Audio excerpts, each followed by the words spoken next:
আল্লাহ রাসূল পয়গম্বর আরবি সাল্লাল্লাহু আলাইহি ওয়াসাল্লাম ফরমায়, দুনিয়ার জমিনের মসজিদ হোক অথবা মাদ্রাসা হোক অথবা কোন এক জায়গার স্থান বানাইয়া এই জায়গার মধ্যে কোরআন হাদিসের আলোচনা লাগানি হয়, যে জায়গার মধ্যে কোরআনের আলোচনা নিব, যে জায়গার মধ্যে হাদিসের আলোচনা হয়, যে জায়গার মধ্যে জীবনে কায়েম করা হয়, আমার ভাই আমার বুজুর্গ বল, এই মজমার মধ্যে পড়াওয়ালা থাকে, পুণ্যওয়ালা থাকে, খুনেওয়ালা থাকে। আল্লাহ রাসূল সাল্লাল্লাহু আলাইহি ওয়াসাল্লাম ফরমায়, এই মত মজমার মধ্যে আমার আল্লাহ পাক পরওয়ারদিগার আলমের তরফ থেকে ইল্লা নাযালাত আলাইহিমুস সাকিনাহ, সুবহানাল্লাহ। আল্লাহ রাসূল সাল্লাল্লাহু আলাইহি ওয়াসাল্লাম ফরমায়, এমত মজমার মধ্যে কোরআন হাদিসের মজমার মধ্যে আমার আল্লাহ পাক পরওয়ারদিগার আলমের তরফ থেকে শান্তি সাকিনাহ অবতীর্ণ হয়, সুবহানাল্লাহ। নবী আমার ফরমায়, আমার উম্মতি বলগুলো শুধুমাত্র সাকিনা না, শুধুমাত্র শান্তি না, যিনি মজমার মধ্যে বইলেন কোরআন আর হাদিসের মজমার মধ্যে বইলে, এই মত মজমার মধ্যে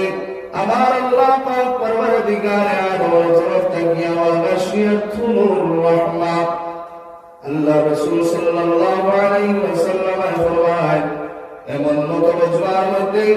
বনেওয়ালা কইরওয়ালা হুন্নেওয়ালার দরবিয়ার মধ্যে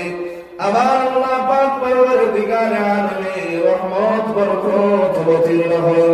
সুবহানাল্লাহ। আবার নবী ফরমায়, ও আমার উম্মতি বলগুলো মন প্রাণ করিয়া মন প্রাণ লাগাইয়া হলো, শুধুমাত্র সকিনা রহমত বরকত নাই, এই মত মজমার মধ্যে বইলে, এই মত মজমার মধ্যে আমার আল্লাহ পাক পরওয়ারদিগার আলমের তরফ থেকে ওয়াহাফাতহুমুল মালায়েকা, সুবহানাল্লাহ। এই মত মজমার মধ্যে আল্লাহ পাক পরওয়ারদিগার আলমের তরফ থেকে রহমতের ফেরেশতা মজমার মধ্যে আইতে আইতে আইতে আইতে মজমার মধ্যে যত পূর্ণ জায়গা আছে সেটা ভরপুর করবা, যত ভরপুর করিলেইবা, যে সময় ভরপুর করিয়া মজমা কমপ্লিট হয়ে যায়, ওই সময় মজমার সাইরদারি দিয়া আমার আল্লাহ পাক পরওয়ারদিগার আলমের রহমতের ফেরেশতা হয় মসজিদে নামাজ পড়তে যারা কাতার লাগাই সুদা করি, মজমার সাইরদারি দিয়া আল্লাহর রহমতের ফেরেশতা খাড়া হইয়া বলেওয়ালার লাগিয়া মাগফিরাতের দোয়া বলেন, সুবহানাল্লাহ। যে সময় মাগফিরাতের দোয়া করো, একদম মজমা শেষ হওয়া পর্যন্ত কি অবস্থায় আল্লাহর দরবার রহমতের ফেরেশতা যত মানুষ কোরআন হাদিসের মজমার মধ্যে পাইয়া আল্লাহ কোরআনের কথা শুনলা, আল্লাহ হাদিসের কথা শুনলা, তোমার মহব্বতে রাসূলের মহব্বতে বয়া শুনলা, মাবুদ বলে আর তুমি আল্লাহ মাফ করিয়া দেও। যে সময় রহমতের ফেরেশতা আরম্ভ হইবা, আইতে আইতে কোনো খালি জায়গা থাকতো নাই, কিতাবের মধ্যে লেখা হয় একজন রহমতের ফেরেশতা খাড়া হইবা,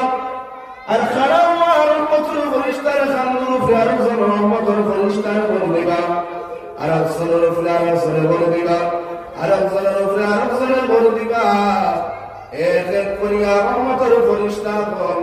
জমিন থেকে আল্লাহর আরশে আযীম পর্যন্ত পৌঁছিবা, সুবহানাল্লাহ। যে সময় আরশে আযীমের মধ্যে পৌঁছিবা, পৌঁছার লাগানো আল্লাহ পাক পরওয়ারদিগার আলম ফরমায়, ও আমার মালায়েকা গণ, তোমরা আমি সর্বতার জমিনের মধ্যে পাঠাইলাম, 48 নম্বর ফরজ জামা মসজিদের মধ্যে তোমরা পাঠাইলাম, তোমরা গেলায় খোসেন দুনিয়ার জমিন আমার বান্দা হয়ে তোমরা কোন হালতে কোন অবস্থায় চলাইছ রহমতের ফেরেশতা হইবা বাড়ি ঠিকই আপনার ওয়াদা আপনার কথা মোতাবেক ৪৮ নম্বর বরাত জামে মসজিদের সম্মুখে গেলাম আল্লাহ গিয়া দেখলাম মসজিদের সম্মুখে ছোট করে এখন প্রিন্টার বানানি হয় আর প্রিন্টার বানাইয়া মজমার মধ্যে তোমার মায়া বান্দা হল মৌলা করিম তুমি আল্লাহরে ডরাইয়া তোমার দিয়া খুশি হবার লাগিয়া আল্লাহ জাহান্নামের আগুনে ডরাইয়া কবরের আযাবে ডরাইয়া মৌতের যন্ত্রণায় ডরাইয়া আল্লাহ কর্তৃত্ব হিসেবে বইয়া আল্লাহ তোমার কালামের কথা রাসূলের হাদিসের কথা বলি আল্লাহ রহমতের ফেরেশতা মেরার এই আপনার মা যারা দেখলাম এর সময় দেখি আমরা দিলের মধ্যে বড় দুঃখ লাগলো বড় আফসোস লাগলো আল্লাহ বলবা কেন তোমরা দিলের মধ্যে আফসোস লাগলো দুঃখ লাগলো রহমতের ফেরেশতা বলবা মওলা করিম যে সময় ৪৮ নম্বর ব্লক জামে মসজিদের সম্মুখে গেলাম এমন ভাবে দাঁড়াইলাম উবার মধ্যে দেখলাম মওলা করিম তোমার মায়ার বান্দা কোরআনের কথা শুনিয়া আল্লাহ হাদিসের কথা শুনিয়া তুমি রব্বুল আলামিনের ডরাইয়া আল্লাহ জাহান্নামের আগুনে ডরাইয়া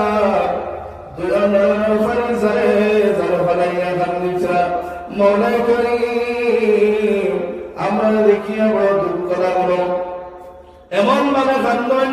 আয় আল্লাহ বুঝবা যায় না মাওনা এরা বাবা না এতিমের মতো বড় কান্দে আল্লাহ রহমতের ফেরেশতা হলে তুমি রব্বুল আলামিনের কাছে গালাগালা করিয়ার মাবুদ আয় আল্লাহ ৪৮ নম্বর জামে মসজিদের সম্মুখে যত মানুষ তোমার রাজিয়ার খুশি করবার লাগিয়া